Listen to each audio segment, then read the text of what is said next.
Welcome back to Talkin Shop with ShopSabre. I'm Brandon, back with Nick. How you doing, dude? I'm good. How are you? Not too bad. We got a special guest today. Who's here? I missed a few episodes in December. now I'm special guest. Chad's back. He's here for this week. He's going to be our special guest this week. I messed our schedule up last week. I told everybody that we were going to have Sean Morley live this week. Sean Morley's live next week.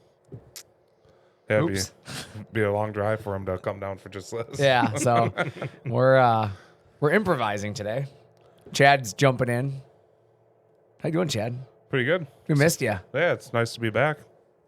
Yeah, you've been busy, man. It was a busy December. Yeah, it was a pretty good end of the year, though, I think.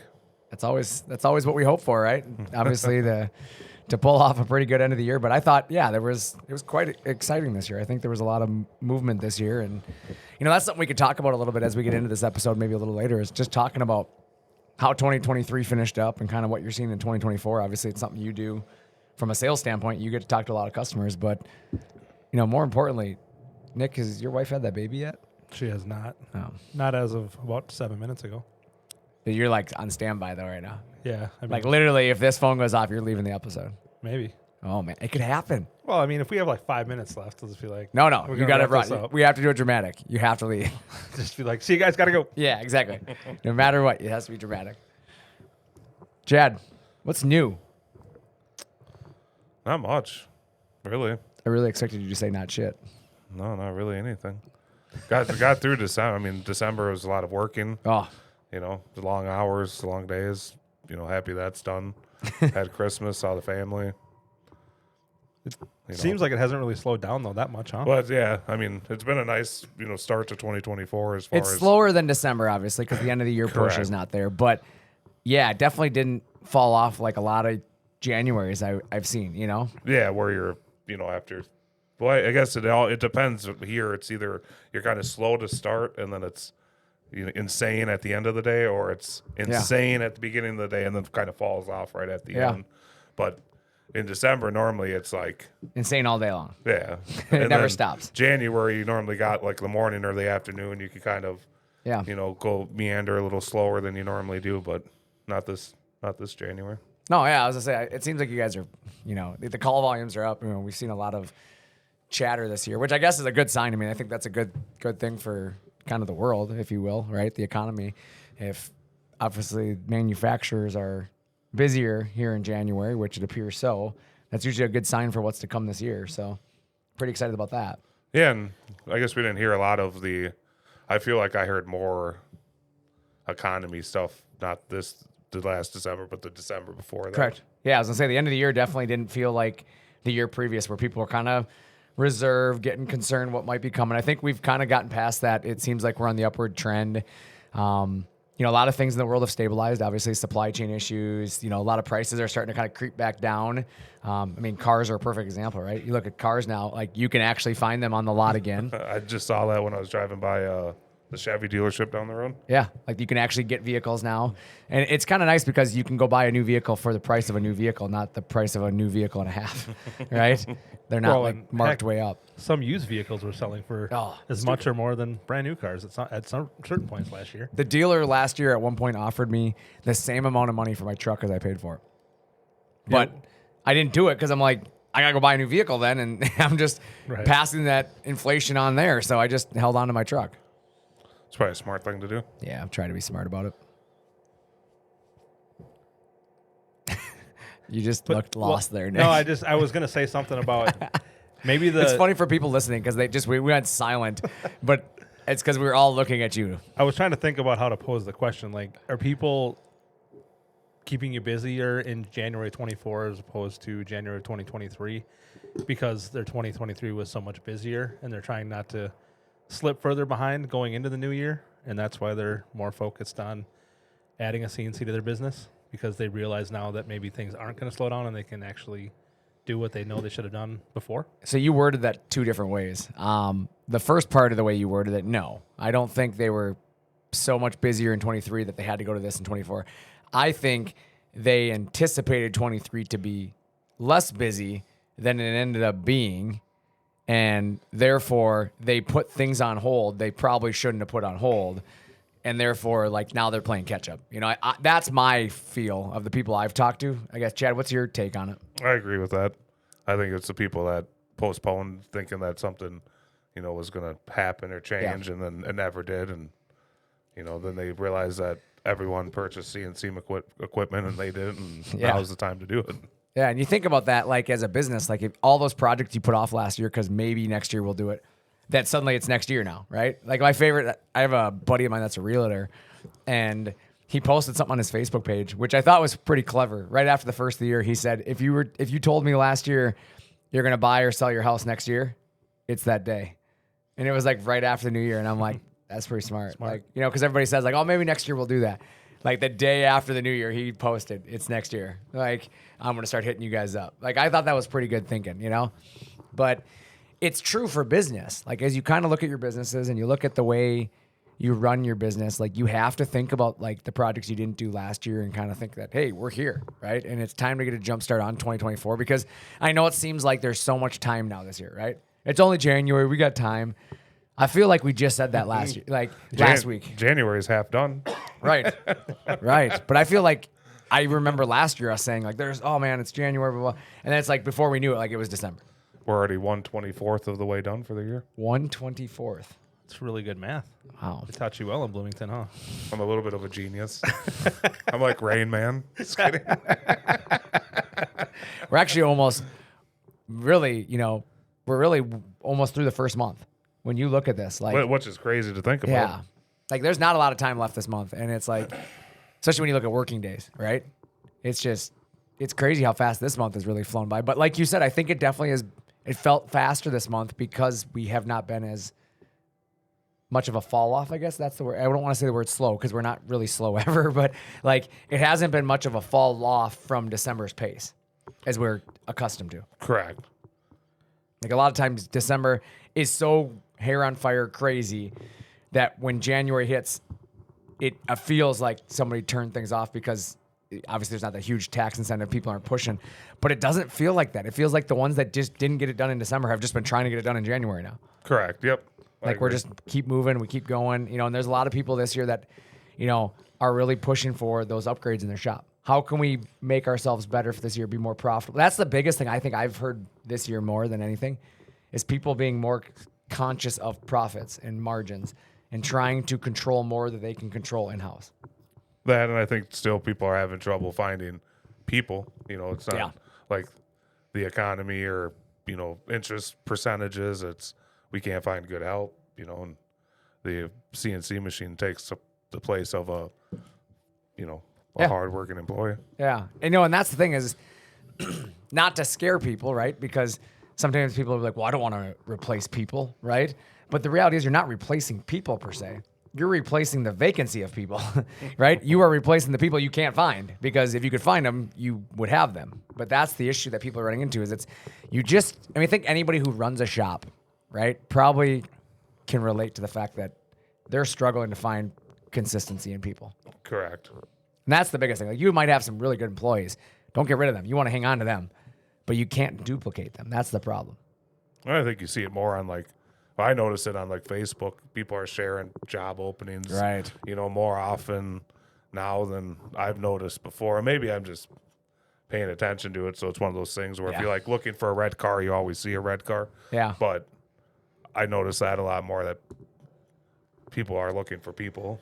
Yeah. So what he's saying is he's always looking for a new job, so those posts are showing up. That's what I was Give you saying. new jobs. That's how I took it too. So ShopSabre.com. you can apply there. I'm going to be having a sales opening soon, it sounds like.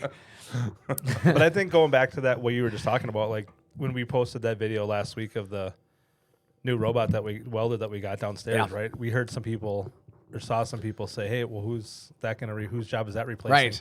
But it's one of those things where it's not replacing somebody, it's making somebody's job easier. Correct. Or allowing them to do other things that they can excel at or be more productive at while the welder does little monotonous things that somebody doesn't want to do. Right. No, I thought it was funny because of how many comments we did see on like, well, who's getting replaced? Yeah. And it's funny because not one of our employees, when we installed the thing, asked that question because they knew that we weren't replacing anybody. We were literally making their jobs easier. Like, it's not meant to replace people. It's meant to give them more capabilities. And That's the same thing what a CNC machine does. Like, it's not replacing your employees. It's just a tool that makes their jobs easier and more efficient. You know, and a more efficient. Anytime you add efficiency to a business,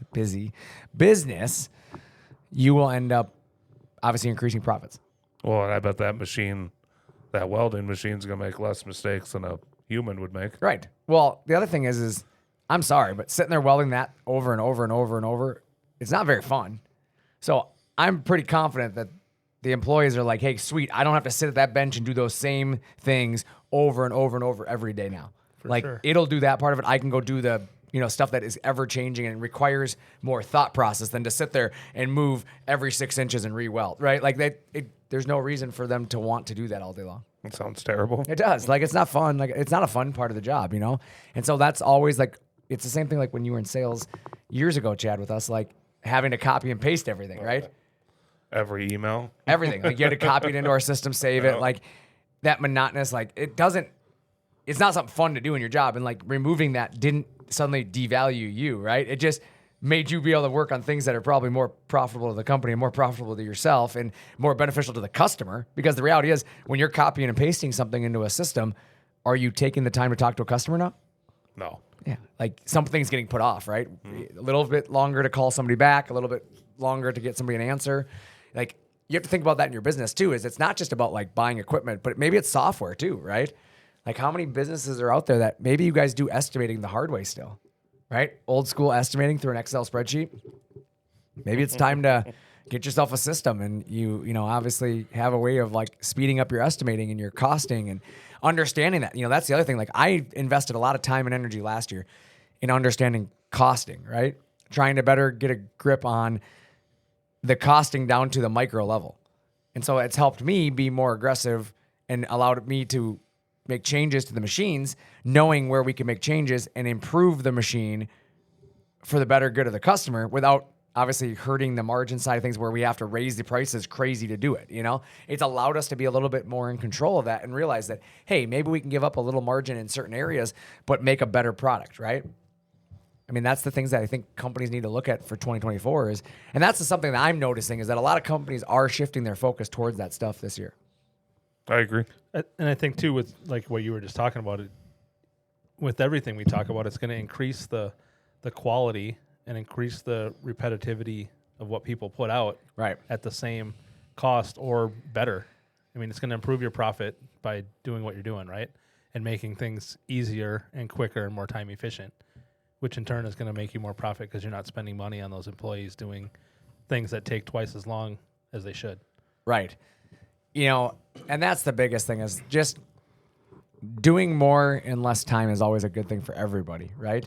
But the other thing that you have to think about is what's something we talked about, Chad, here. Like this year, and I guess I'll just say it and then you can tell me if this is correct. But I mean, we sat down and talked about is something as stupid as vacation, right?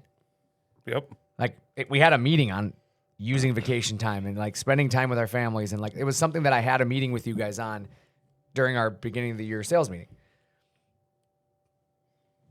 Yep. Yeah, and sorry, I just was trying to gauge the room here a second. So, but my point of that is like we've shifted that thought process from work, as many hours as you possibly can, because we had to, right? To now we're more efficient. We can afford a little bit more leniency there. So it's like, okay, yeah, do we still have all the work to do? Yeah. Do we still have to put out the machines? Yeah. Do we still have to sell machines? Yeah. But now we have systems in place that we can do more in less time.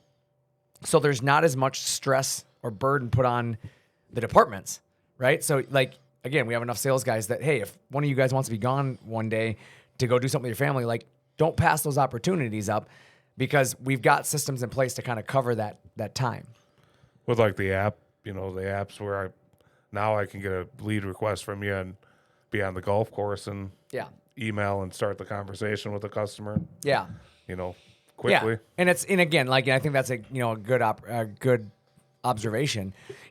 Obviously people hear, on the golf course he's not going to work, right? But it's a good example because like Chad, for you don't have kids. I mean, obviously that to you is like when you take time off, it's to go do something like that. But like some of these guys, they have kids. They want to go to their kids' sporting event. They want to go. Me, my son is a perfect example. My son is in hockey this year. He's traveling in hockey. So like historically, I've had to miss things because I have to be here to make sure things are moving. And now with some of this technology, I can be at his hockey game and still be able to log in, do a lot of the work, and do things that really I otherwise would have had to miss.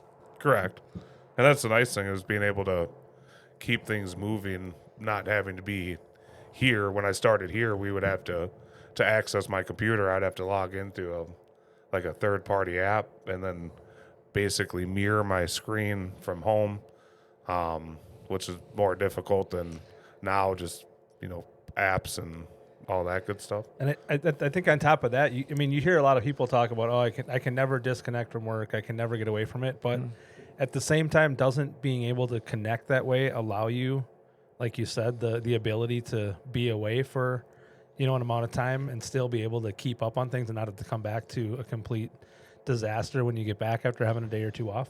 I think that's an old school mentality when people say they can't disconnect, like being honest, because like I could understand that my dad, for example, he's not super into like technology and some of that stuff. So maybe to him, like he'd look at it negatively that way. Right. But for me, like you said, I feel like it gives me the ability to disconnect better because I don't feel the stresses of not being in the office. Right. Yeah. I feel like I can still, because I'm gonna be honest, I'm a kind of guy that, and this is JB raising me this way, but it's really about working as hard as you possibly can when you're at the job, right? Like I work as hard as I can when I'm here. But then when I'm not here, like I want to be able to like engage fully into whatever I'm doing, right? But the problem I run into is that when I'm out of the office, I'm still not technically out of the office mentally. Like I always wonder like, hey, what's going on? How can I help? Like I don't want to leave anybody hanging. So there's times like even on vacation, like when I'm out, example, hockey games, right? When we're out at the hockey tournament, the game itself is for an hour. The prep for the game is an hour or two, right? So like for a full day's worth of me having to be out of the office, I have 3 hours of commitment, right? When I'm at these tournaments. Well, that means there's some downtime. A lot of times the kids are swimming at the pool or the team is playing at the arcade, whatever. I'm sitting in a chair chaperoning. Yep. It does not matter if I'm sitting there staring at that or if, like I said, there's 7, 8, 9 of us dads sitting around talking. Like I can be on my phone checking an email. I can get an answer to the sales guy. I can help. And so it's like, to me, I would rather be able to get a customer an answer than to make them wait 3-4 days for me to get back when I had all that free time.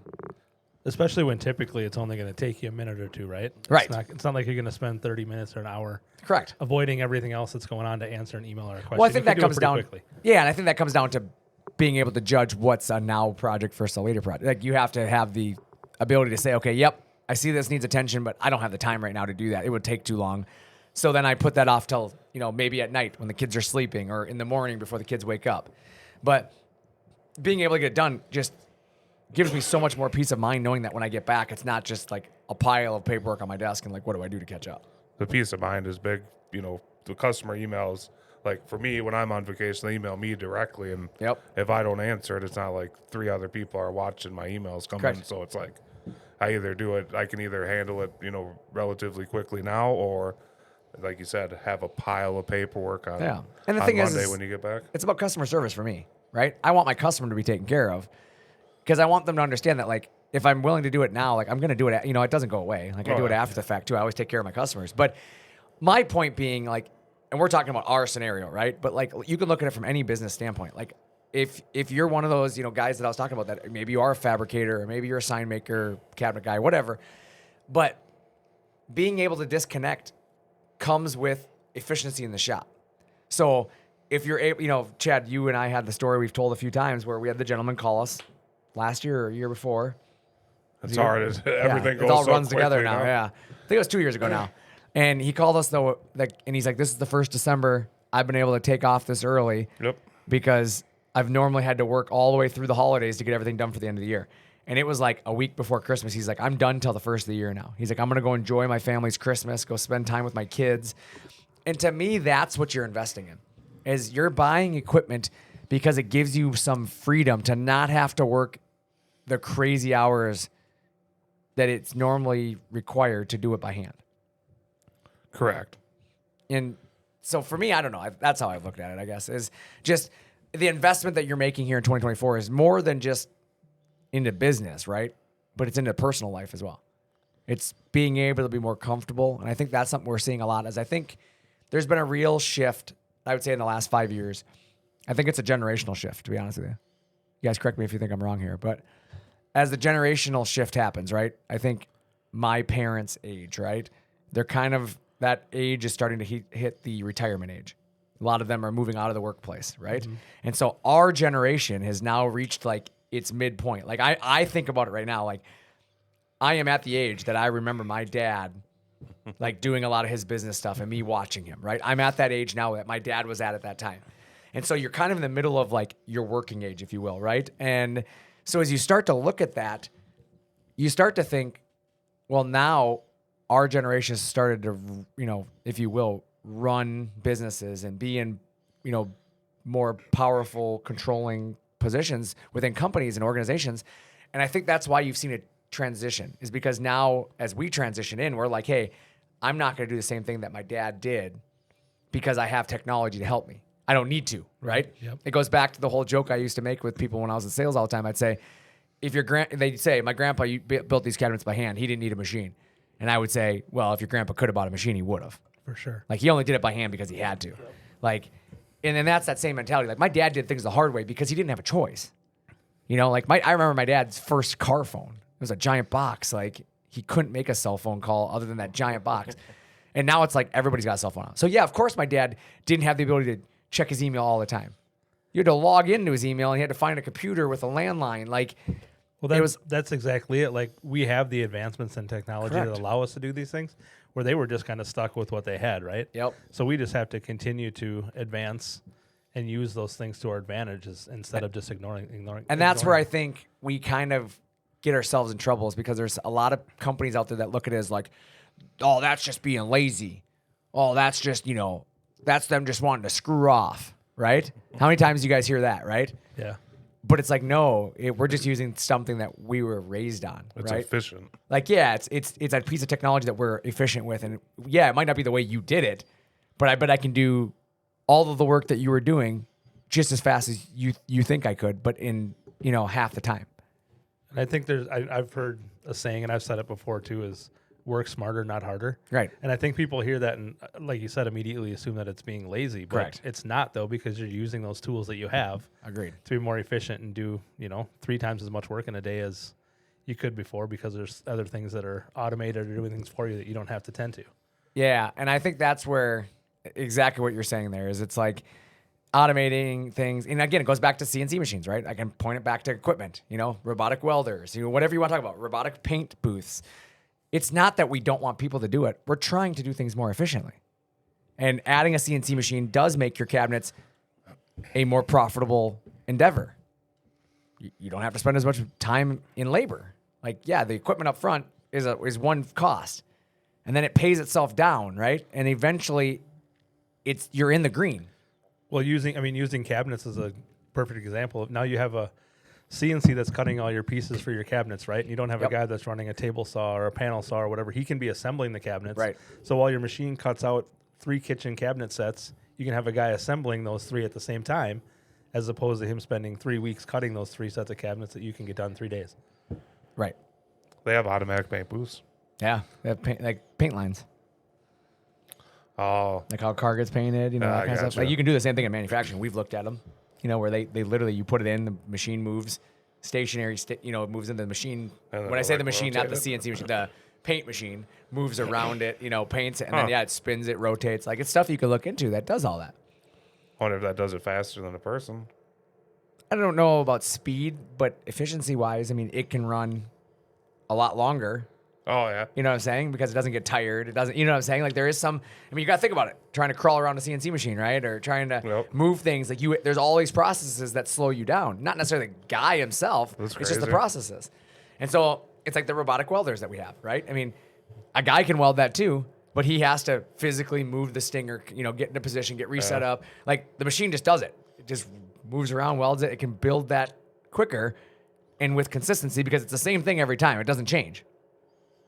That's what I was thinking, is for the painting, especially, like getting underneath, gantries, underneath the frame itself, like, you're reaching under there, you're going to get goofy paint spots, right? It's inevitable. Yep. Where you have a machine doing it at the same speed, the same angle all the time, it's going to. I don't like painting or know much about it, but I figured you'd have to have, like, certain depth away from it. Yeah. You don't want to spend too much time in one area. Yeah. So it's like there's so much. There's an art to little it. Stuff. Oh, yeah. Like, how would a machine know that, like, now I'm 4.1 inches or 4.4 or How does the 6? CNC router know to cut? Well, you set your 0. You put your material height in the software. Like, But it's the same thing though. You set your 0. It sets its depth of cut. Like how far you have to spray from it. Like it's all the same. it just seems like that would be more of like you kind of want your eyeball on it, I think running? Is it Yeah, but you gotta remember am I once you putting get it too set, much on or not enough? it's very similar. Like Yeah. it's all based. Hey, just think we used to go to the car wash and put quarters in the machine and walk around with the spray handle cleaning your car. Now you just drive in and I still do. you go spray it by hand. Yep. They So got one. They got one in Bloomington. I love them. I love the spray by hand ones. What do you do in the wintertime when it's cold? I go spray it. That's too cold for that. Yeah, I still do it. I didn't mean to change the subject. No, I like it though But because it's that's like- exactly it. Like the mentality. You said it yourself. Like I go do it this way. It's more efficient. But me, I do it the old school way because, and I do it the old school way because of the dirt tracks. I go to the dirt tracks. I get mud and crud all over the truck and the trailer, and the race car is full of stuff. Like I can't drive a race car through an auto wash, so I gotta like pressure wash it off the hard way. So if I'm like I'm gonna do it that way, anyways, I got the truck here in the trailer. I might as well wash them all at the same time. Makes sense. See, now I go wash my car in a car wash, and then I go to one of those. I vacuum it out, and then I walk my weather techs into the booth? car wash place, and I use the scrub, and I'll scrub the mats, and then I'll use the pressure washer, Yeah. and I'll wash the mats, and then put those in my car and leave. For everybody listening, Chad was doing the motions with his hands, Yeah. explaining how he did all that, just so you know. That's true. It was nice. They couldn't see that. No. But now they know. Yeah, no, it's funny though. But it's again efficiency, right? Auto washes, like it's the same thing with CNC machines. Whatever it is in your business for 2024 that you're doing, like that's what I'm seeing. So I guess for me, as we talk about the new year and what we're seeing, like I guess for me, I'm seeing businesses are really getting serious this year on efficiency. Correct. Ramping up, adding equipment. What are the conversations been like, Chad, this year? I mean, what are you seeing from a customer standpoint, kind of worldwide? It's like, for an example. Like, I mean, what's the mindset that you're seeing from business owners? Like, what are their thoughts on like timeframes? And are they like budgeting? Like, hey, are we just thinking about doing that, or does it seem like there's a lot of active like projects out there? At least for me, and I can't speak for the rest of the team, but for me, it's been people ready to go. Yeah, a Like lot of active projects. Correct. I don't know if we want to talk actual numbers or not, but like, few checks in the mail, like people going, like, Yeah. it's going to be a really good month for me because of how fast people are moving, wanting to get stuff done. Yeah, and that's exactly. We don't need to get into the numbers. Don't have to talk about. I don't want you to have to divulge some of that. But my point is, are people talking today because we're busy in January because they're just, hey, I'm thinking about doing something in 2024, or is it like I'm doing something in 20, like we're doing it? It's not a matter of we're if, doing it's it. happening right now. Like we're getting this thing rolling as fast as you can give me the information. I'm ready to move. Correct. Updated. I need an air compressor. I need a dust collector. What else do I need? Yep. Let's add in the tooling. I got to go get this okayed. And That's encouraging though when you think about that, because last year it wasn't that way. it wasn't that quick at all. Yeah, last year I remember a lot of conversations in January being, hey, we're thinking about budget for 2023. Let's start getting some numbers together. This might happen later on in the year. We're going to see what the economy does. We're going to see this and that. And this year it's like, screw it, we're going. Like we waited too long in 23. Correct. Yeah, and I think, and I'd love to hear from our listeners. Maybe on Facebook we can, respond to some of that. Is what are you guys hearing? What are you seeing? Put it in the comments. Let us know. Like what are you guys coming across this year in your industries? And maybe part of the answer could be what industry you're in and what you're hearing, what your customers are saying, what your employees are saying. I'd love to hear that side of things from our listeners, because I think there's a lot of good things going on out there, overshadowed by a few bad things. I mean, I think I can say pretty confidently that a lot of people are in a hurry to get their machines that have ordered. I mean, obviously, I deal with the customers and talk with them after they place their order, but it seems now more than ever people are reaching out asking, what's the time frame looking like for when our machine's going to get here? Yep. We need it a week ago, we needed it 2 weeks ago, whatever. more than ever, they're really excited about getting a new machine and not just kind of sitting back waiting for it to get there.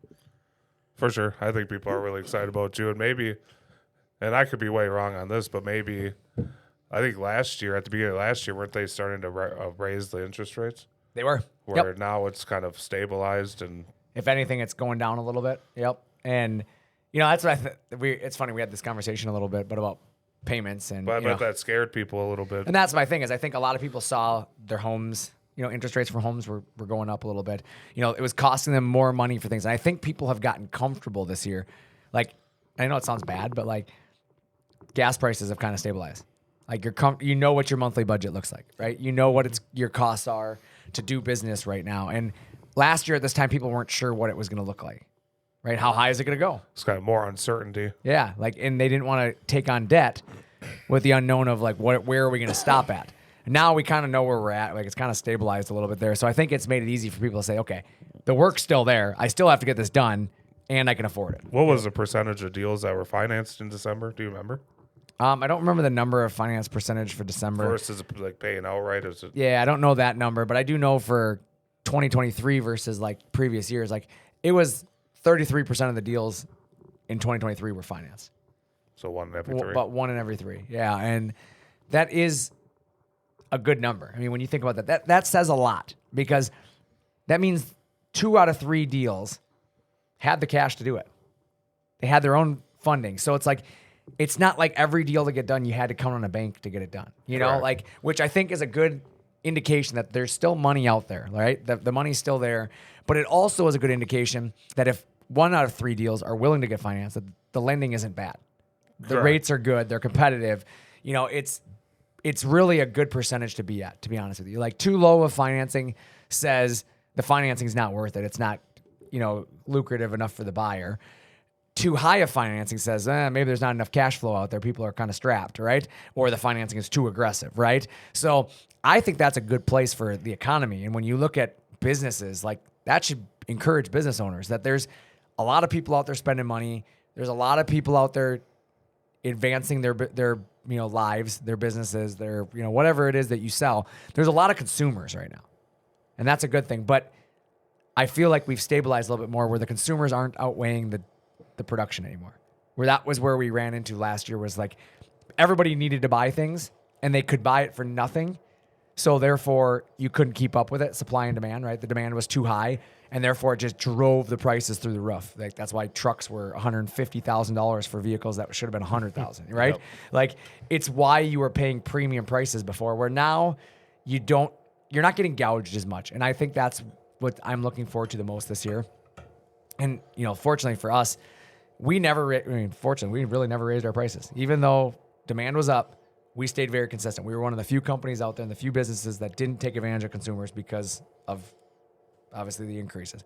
But what people don't realize is we were getting taken advantage of. Our vendors were still gouging us. They were raising price. I mean, steel prices went up, but I didn't like every month change my price to offset. I just ate it out of pocket, knowing eventually it had to stabilize.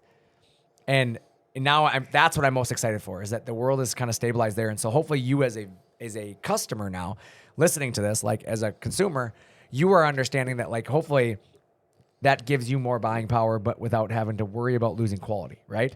Because we didn't have to raise prices. We didn't have to cut quality. Like we haven't changed a lot there, but also hopefully on your end, you're feeling it too. Hopefully your material costs have started to stabilize. Your ability to get supplies have stabilized, allowing you to sell more and promote more. Now that you say the material, I guess I don't hear about that very often anymore either. It used to be a big, this costs so much money. And maybe people are just used to it, Again, they may have just stabilized in their mentality that, okay, it is what it is at this point. But I remember hearing a lot of customers talk about like, well, I'm not buying them in 4x8s anymore because I can only get them in 4x10s, or vice versa. I can't get the 4x10s. I can only get them in 4x8s. I don't hear that at all anymore. It seems like if you need it, they can get it now. Yeah, exactly. That's another good one that there's not as many. I can't get that type of material. So, I mean, I guess the good news is things are stabilizing, right? Yeah.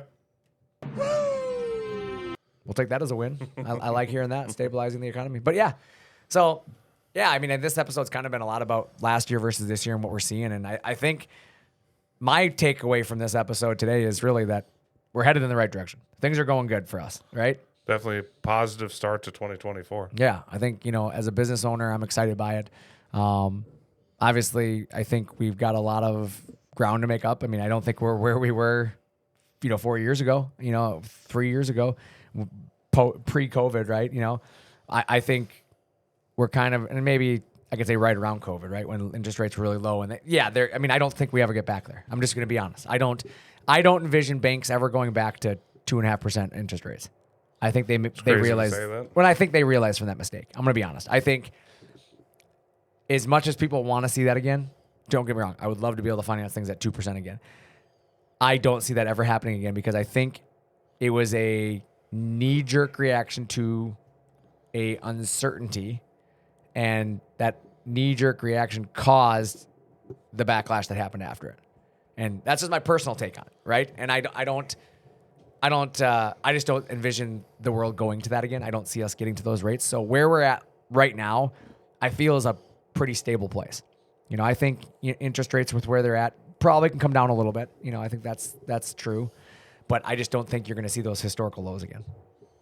But at least then the businesses know that it's going to be a kind of a consistent percent, right? And they can kind of plan their business and plan their work around knowing what that interest rate is going to be, right, and what it's going to cost them to do business. Right. No, I definitely think there's a lot of advantage to having that stability, and I don't know. I think we've all learned a lot over the last few years, right, about business and how to handle ourselves in certain situations, which I think is also helping the stability of this year. It was really good in 2019. 2019 was a good year. It was a good year. You don't realize the good times when you're in them. Well, right. Well, the thing I always tell people is people take business for granted. They assume it's going to go on forever. And that's what I'm trying to tell people right now is if you're not preparing today for tomorrow's going to come eventually. And you're going to be behind. And exactly. And you're going to be the one scrambling. And that's why I say investing now in equipment and in upgrading your systems and doing things you can do because tomorrow might be 10 times crazier than today. You don't know what tomorrow brings. And if you're not preparing now, you're going to be the only one losing out. Absolutely. And that's what I try to point out to people is that those who were prepared in 2019, I think were the most rewarded from it.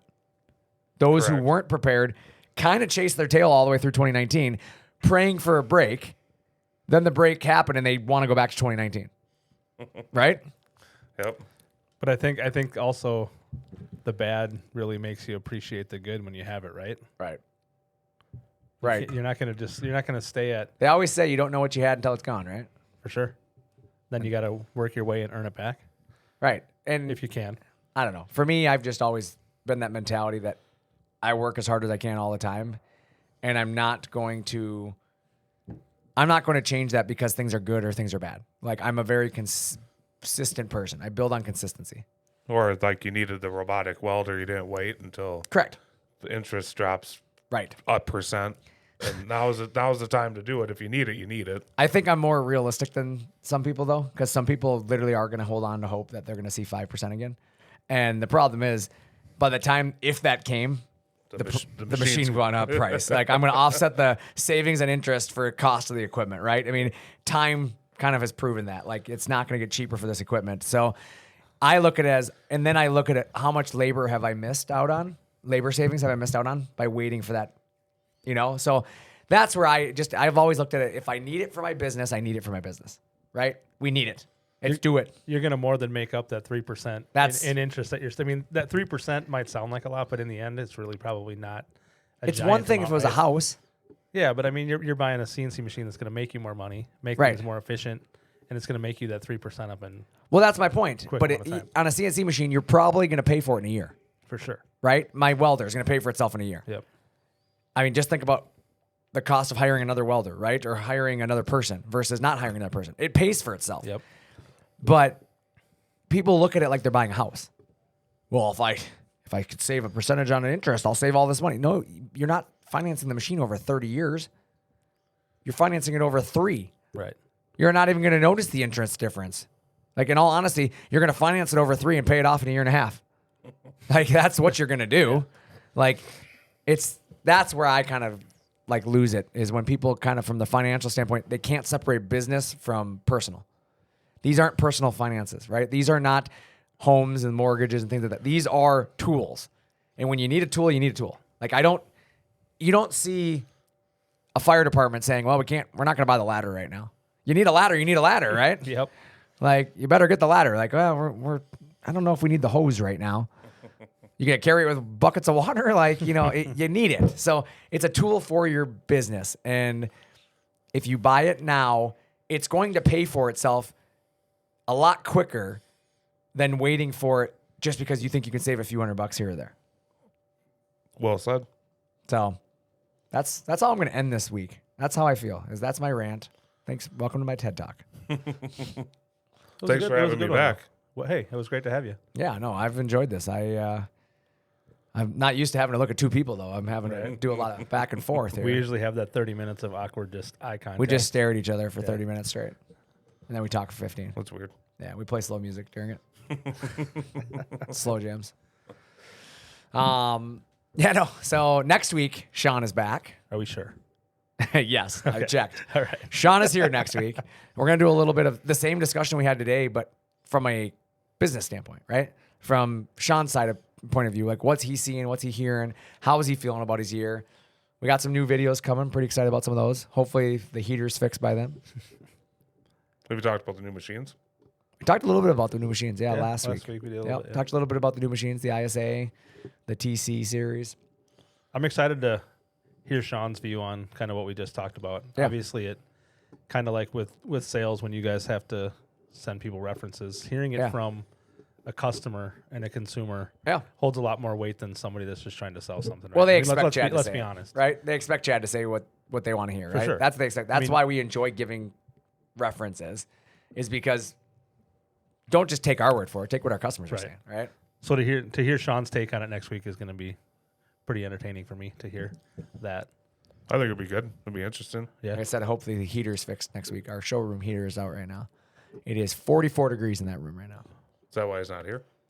No. Or is it not his week? No, it wasn't as weak. I was stupid and I looked at my calendar. You know, wrong. coming out of December, it was busy. His head was a little bit foggy still, and just had the dates mixed up. It's okay. It happens. It's crazy. It's I couldn't even read a calendar. I was confident John was here this week, and like Monday morning came along, and I was like, "Yeah, we're gonna do some filming this week." And I looked at my calendar, and I'm like, "Nope, not doing filming this week. It's gonna be next week." Did you happen to reach out to him and ask him where he was? Before he looked? No, I looked at my calendar, and I'm like, "Why is he not here yet?" And I'm like, "Oh, he's not even here this week." Then you guys both would have been confused and been like, "Oh my gosh, did I mess up my calendar?" Oh yeah, for sure. That's how we've done it before. Trust me, there's been times where we've done it before. He's called me. He's like, "Hey, I want to be on my way down." I'm like, "Why?" And he's like, "We got filmed today." And I'm like, "No, we don't." He's like, "Are you sure?" And we're both scrambling, looking at our calendars. I'm like, "Yeah, no, Jeremy's not here, our camera guy. He's not gonna be here till next week." Oh, okay, cool. Well, that gives me time to fix something else then. I'm like, "Cool." Go cut some more kitchen cabinets. Yeah, exactly. Like he's like, I can work on another project and do something else in my business, you know? But yeah, we're kind of fortunate that he gives up time from his business to come down and really talk about CNC machines. I think he kind of secretly likes it. A little bit. Maybe. I think he does. Yeah, it's a escape from the business day, you know? Get to go play with machines and obviously talk about the business. And I think that to him is the passion that he has for woodworking, you know? For sure. What's the next video on? We're doing an aluminum video. I know we have an aluminum video coming. I thought you were gonna say I can't tell you. No, and then we have a torsion box we're going to be building. When are you gonna put the top on the desk thing? We're going to order all the materials we need this week. Well, next week when he gets here. He's going to measure it all out. We're going to order what we need, and then we're hoping to make that the next project. Cool. That'd be fun to see that. Yeah. So hopefully by February that desktop will be all done, and literally it'll be finished up. So That was a cool video. yeah, it was fun. Yeah, so if you haven't checked it out for what Chad's talking about, we have a new video live. We published it just recently here. Sean created a desk/cabinet set for the showroom for him to sit at and draw and do things Well, when I'm not there. when you're not there sitting at it, apparently. But he used our ShopSabre IS 408 with the Fave 3, and then he used the Sahisa Edge Bander, the Flexi. And through the whole project, we were able to cut the whole system out. Really, crazy. I mean, basically a day's worth of cutting. We created basically an entire kitchen. So, I even got to run a piece through that machine. It was kind of cool. isn't it cool how Yeah. easy it is? Yeah, just throw it in there. And Your piece must have been the door, huh? Probably the inside where nobody sees. We let him play with scrap material. We just didn't tell him. Oh, it was No, still it's cool. no, yeah, it's true though. Like I said, I mean, how much woodworking experience do you have, Nick? 0. 0, and he could run that machine. I mean, that's Yep. how simple it is. So it's kind of fun. But yeah, if you haven't checked it out, make sure you go out and check it out. It's on our YouTube channel. It's on Facebook, Instagram. I think there's a link there too. But yeah, be sure to check it out. Like I said, there's a lot of cool things coming. Really excited about this year. Got a lot of fun things coming. But Chad, I have to appreciate you coming back and being here. Oh yeah, Oh yeah, you betcha, don't you know? There's the Minnesota. Yep. I thought I'd do that for everyone. I appreciate that. Oh yeah, you betcha. We'll get some tater tot hot dish. Oh, okay. Well, with that, I'm Brandon. I'm Chad. And I'm Nick. Thanks for talking shop with ShopSabre.